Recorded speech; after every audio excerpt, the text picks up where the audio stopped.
This is a story about how Maine Senator Susan Collins abandoned the principles she held dear to protect President Trump for once and for all. Welcome to Collins' Final Capitulation. Senator Susan Collins adjusted her reading glasses and stared at the classified briefing document on her mahogany desk. The words seemed to blur together, but their meaning was crystal clear. Staff Sergeant Daniel Rodriguez, a decorated Marine veteran with 2 tours in Afghanistan, had been deported to Mexico 3 days ago, despite his American citizenship. The irony wasn't lost on her. Rodriguez had earned his citizenship through military service, fought for the very flag that now hung in the corridor of her Senate office, and had been swept up in what ICE officials were calling an administrative error. But Susan knew better. In the current political climate, errors like these weren't accidents.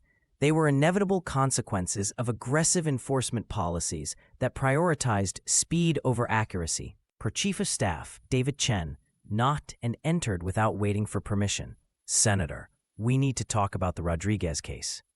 Susan set down the briefing. "What's the latest?" 3 major networks have picked up the story. The American Legion issued a statement calling it unconscionable. Veterans groups across Maine are demanding answers. David placed a stack of phone messages on her desk. "These are just from the last hour." Susan flipped through them. Angry constituents, veterans organizations, civil rights groups, all asking the same question. What was she going to do about it? "What's leadership's position?" she asked, though she already suspected the answer. David's expression darkened. "Senator Thune's office called. They're treating this as a local law enforcement matter and strongly advising against any grandstanding that might undermine ongoing immigration enforcement efforts." Senator John Thune, the majority leader, had made his position clear from the beginning of the administration. Fall in line or face the consequences. Susan had seen what happened to senators who challenged the party too directly. Primary challenges, loss of committee assignments, isolation from the caucus. And the White House. Radio silence. But Thune's people say the president is monitoring the situation. Susan stood and walked to her window, looking out at the Capitol dome. Below, tourists snapped photos and children pointed excitedly at the building. They still believed in the institution, still trusted that their representatives would do the right thing. "Senator," David said quietly, "your approval rating in Maine is at 68%. But among Republicans, you're at 42%. Another public break with the administration." "I know the numbers, David." Susan's voice carried a weariness that seemed to age her before his eyes. "But we're talking about a veteran who served this country. A man who earned his citizenship with blood and sacrifice." "I agree completely. But Morrison's made it clear that any senator who breaks ranks on immigration will find themselves without committee assignments next session. That's infrastructure and veterans affairs for you. 2 committees that bring millions in federal funding to Maine." Susan's phone buzzed. A text from her husband. "Saw the news. Do what's right. Love you." She almost smiled. Tom had always been her moral compass, the one who reminded her why she'd entered politics in the first place. But Tom didn't have to face re-election. He didn't have to navigate the treacherous waters of party politics or balance the competing demands of conscience and pragmatism. "Schedule a meeting with the Veterans Affairs Committee staff," she said finally. "I want to understand exactly how this happened and what we can do to prevent it from happening again." David nodded, making notes. "And the press requests?" "No comment for now. I'm reviewing the situation." As David left, Susan returned to her desk and picked up a framed photo of her son in his Army uniform. Michael had served in Iraq, and the thought of him being treated as Rodriguez had made her stomach turn. But Michael was white, from a political family with connections.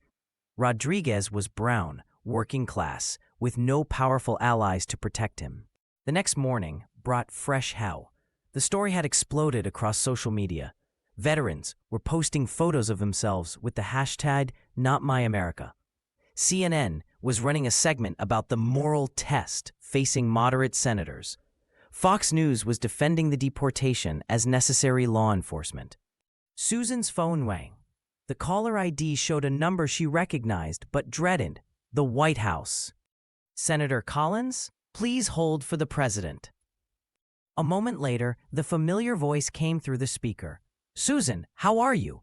I hope you're not planning to make trouble over this ICE thing." "Mr. President, we're talking about a decorated veteran who was here illegally for years before he joined the military. Look, I have tremendous respect for our veterans. Nobody respects them more than me, but we can't have exceptions to the rule. You start making exceptions, and suddenly every illegal immigrant is claiming military service." Susan felt her jaw clench. "Sir, he earned his citizenship through the military accessions vital to the National Interest Program. He wasn't illegal. He was a legal resident who became a citizen through service." "That's not what my people are telling me. But look, Susan, I know you're in a tough spot. Maine's got a lot of bleeding hearts, I get it. But you've been a good soldier for the party. Don't throw that away over one case." The line went dead. Susan stared at the phone, her hand trembling slightly. One case, as if Rodriguez's life, his service, his family didn't matter. By afternoon, the pressure had intensified. Senator Thune had personally called to remind her of the party's position.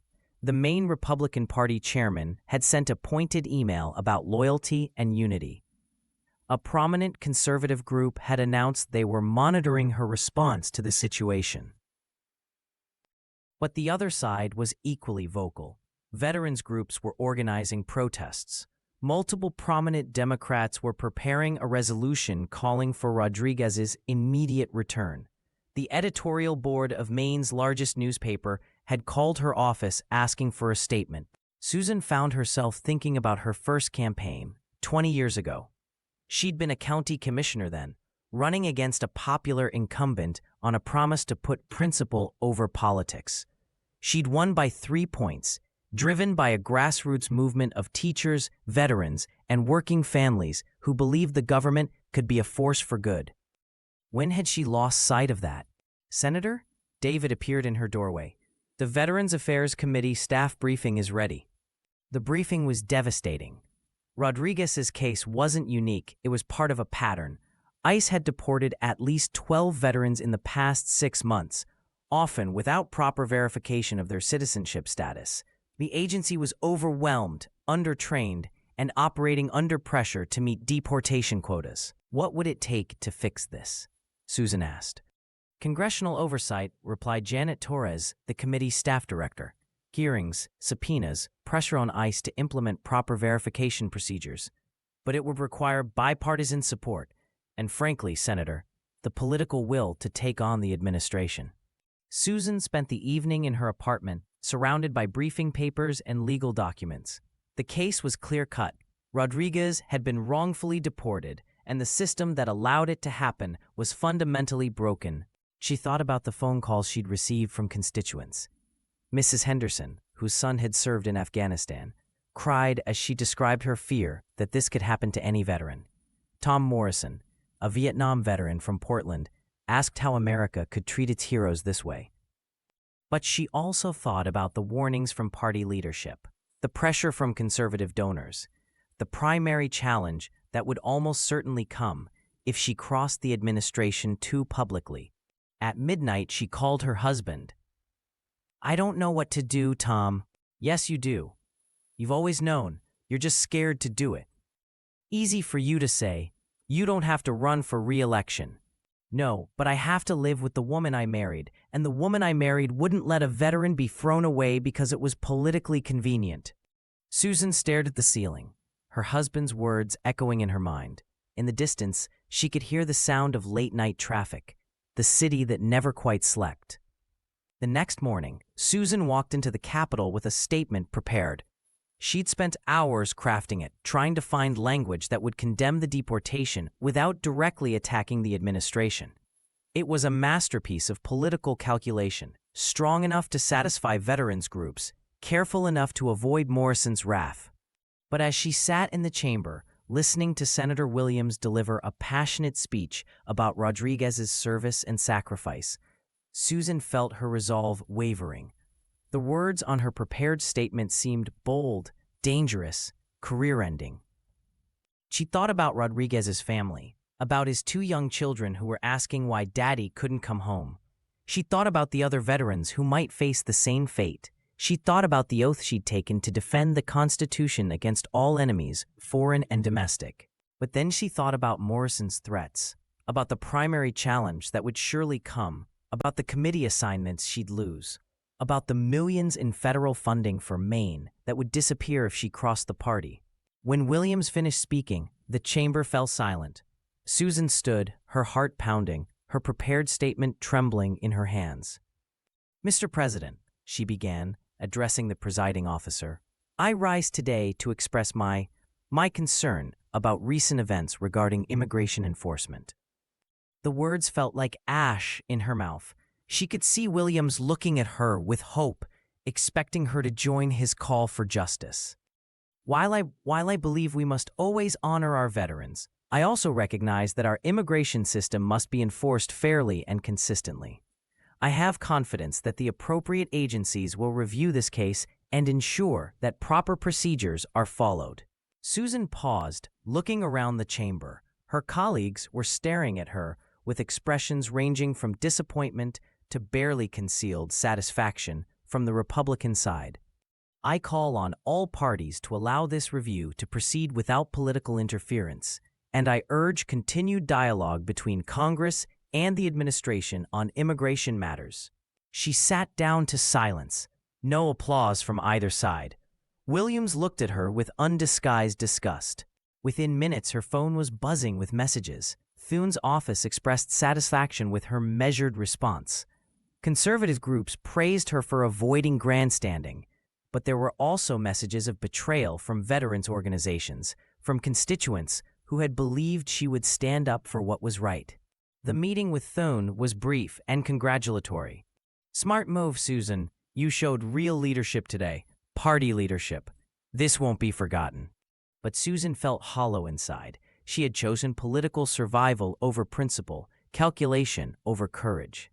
The response from Maine was devastating. Veterans groups issued statements expressing their profound disappointment in Senator Collins. The American Legion Post in Portland revoked an award they had planned to give her. Local newspapers ran editorials questioning her courage and integrity. Her husband's reaction was the worst. When she called him that evening, his voice was cold and distant. "I watched your speech," he said quietly. "Tom, you have to understand the position I was in. I understand perfectly. You chose your career over your conscience. That's not fair. I'm trying to be effective in the long term. If I lose my seat, I can't help anyone. You're not helping anyone now either." The line went dead. Rodriguez remained in Mexico.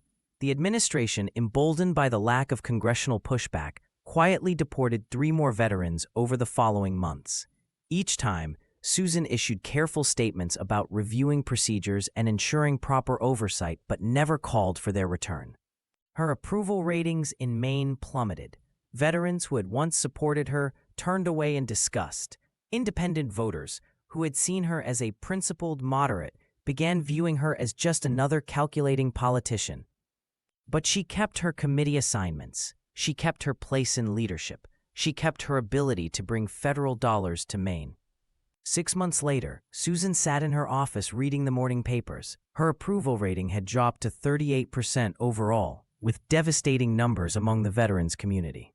A primary challenger had emerged, a young veteran who spoke passionately about the need for leaders with backbone. David knocked and entered. "Senator, the Veterans Affairs Committee staff is asking about those hearings on veteran deportations. The chairman wants to know if you'll support them." Susan hesitated. The hearings would be the right thing to do, but they would also anger the administration and Morrison. She thought about Rodriguez, still separated from his family.